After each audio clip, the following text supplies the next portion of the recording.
Breaking tonight on The Edge as we approach the 2-year anniversary of the Oxford High School massacre. An independent investigation into the shooting was released late tonight. The firm, Guidepost Solutions LLC, was hired through the school board's investigative council to jointly conduct the investigation of the shooting, which left 4 students dead and 7 others injured. Here's what we know. The report concludes that the district failed to keep the victims and survivors safe. The majority of the blame was placed on a school counselor and the dean of students. The 2 school employees were familiar with the shooter's disturbing behavior in classrooms, which included searching for bullets online and distributing drawings and written statements on his math assignment. After their emergency meeting with the shooter's parents, the report says the principal should have been notified when the parents refused to take the child out of school.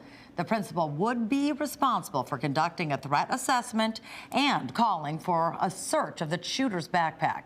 The counselor and dean say the decision to allow the shooter to stay in school was made because the student only appeared to be a threat to himself, and having the student surrounded by peers seemed like the safer plan. However, the district's suicide intervention guidelines say that student should not be left alone, and a school mental health professional needs to conduct a suicide risk assessment.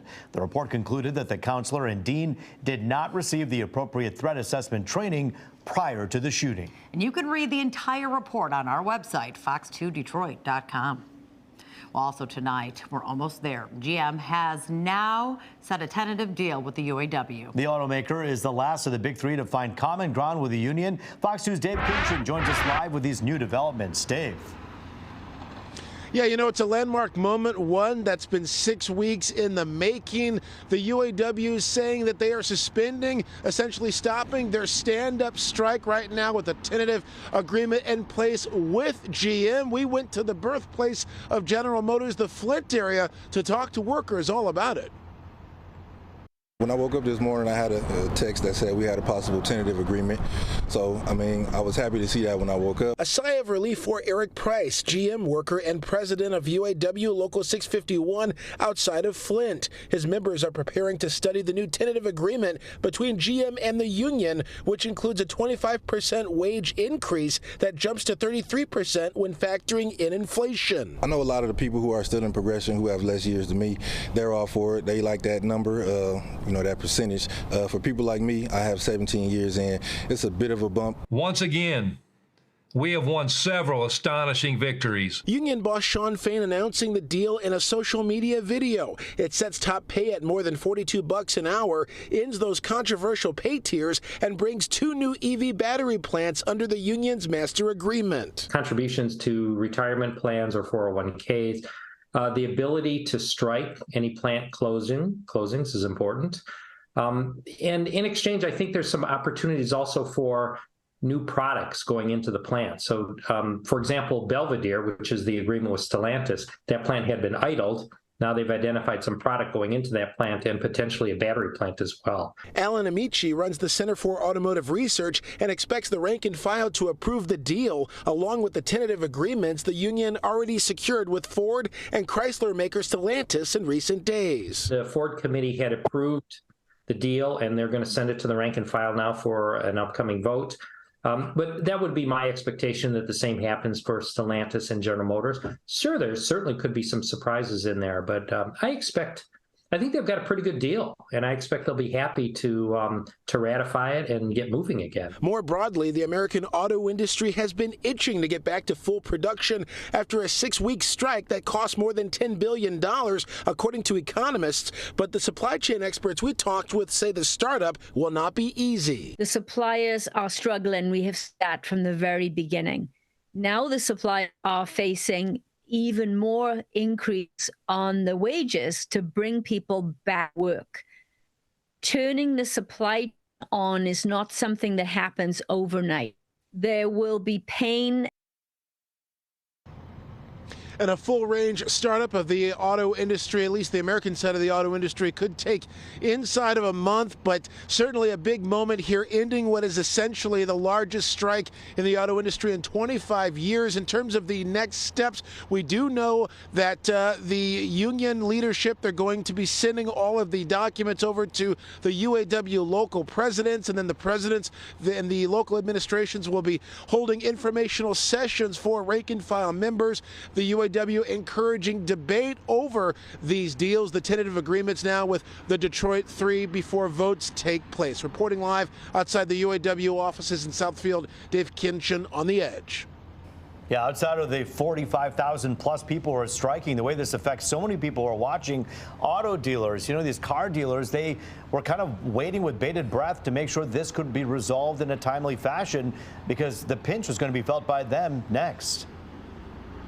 Yeah, no doubt. In fact, we already saw some dealerships saying that they're running short on some of those mid-sized pickup trucks. That's been an issue there. Of course, suppliers, those particularly on the front lines, Tier 2, and even really the smaller suppliers, they were running out of cash. So there's some concern that some suppliers will have a hard time making their way out of this if they're really small and not, say, some of the bigger ones, the Tier 1 suppliers, too. So, yeah, there's a lot of ripple effects still to be sorted out in the next month or so. Let's hope all of these folks can catch their breaths and get back on their feet and get things working like they do here in the D. Dave Kinchin for us live tonight. Thank you. While the strike appears over for auto workers at the Big Three, thousands of casino workers are still on strike. And with the sports world centered on Detroit tonight, they asked Lions fans not to cross the picket line.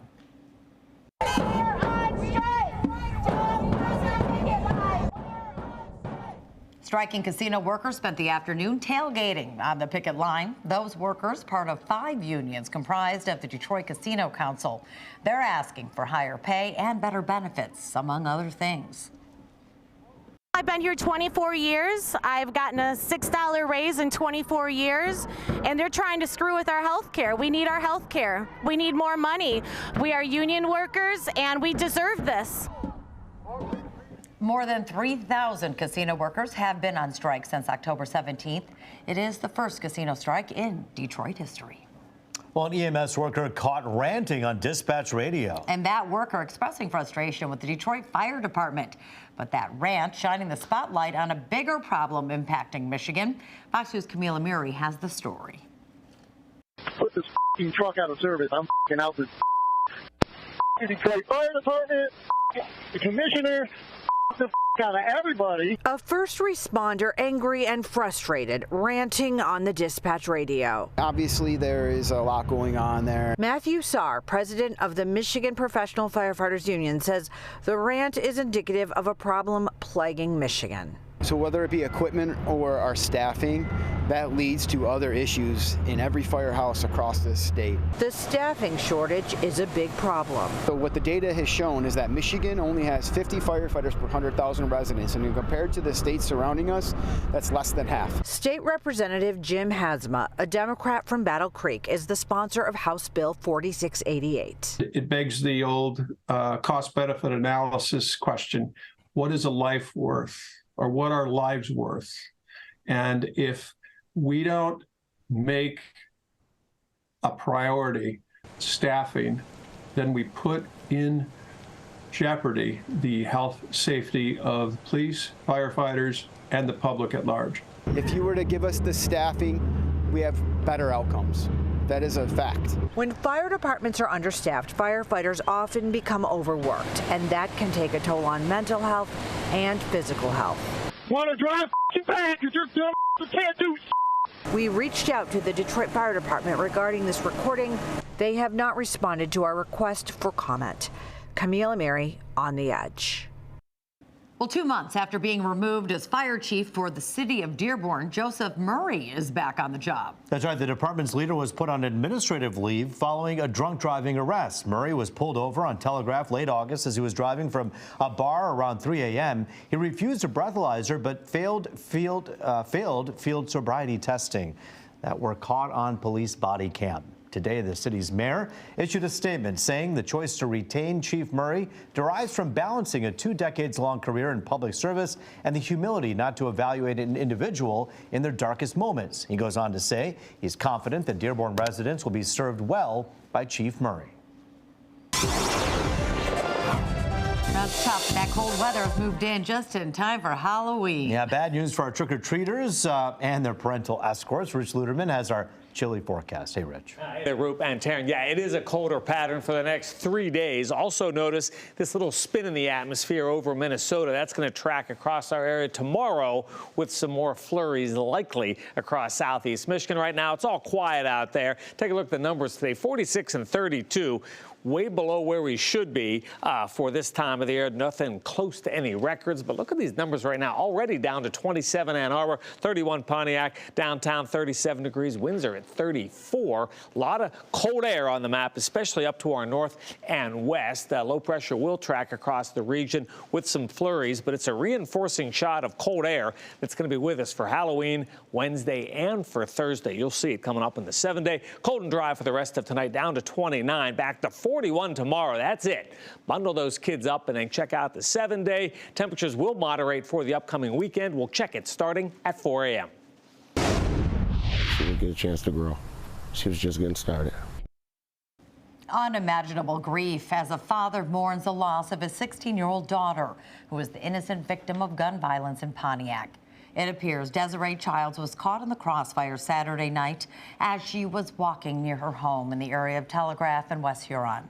She was rushed to the hospital, but sadly, she did not survive. I just wish I could have talked to her. The what ifs, just to say I love you more. The Oakland County Sheriff's Office tells us they have a couple of persons of interest. They are urging the shooter or shooters to turn themselves in. Crime Stoppers is also offering a reward for information that leads to an arrest. Anonymous tips can be made to 1-800-SPEAK-UP. And more sad news tonight. A beloved rabbi in our local Jewish community has passed away after getting hit by a speeding car while on a road trip. Rabbi Daniel Schwartz was the founding member of Temple Shir Shalom in West Bloomfield. According to reports, Rabbi Schwartz was traveling in Maryland with family on Sunday when their minivan was rear-ended by the driver of a Ford Mustang who was driving at a high rate of speed. The rabbi's minivan ended up striking a BMW. Tragically, the 77-year-old rabbi, who was a front seat passenger, did not survive. His wife and her father were hospitalized. Rabbi Schwartz was retired but was still recognized as a rabbi emeritus at Shir Shalom. He founded the Temple Shir Shalom in 1988 with a focus on learning, spiritual growth, acts of loving kindness, social connection, and opportunities for personal connection to the Jewish community and the state of Israel. The temple says it plans to celebrate his blessing to the world.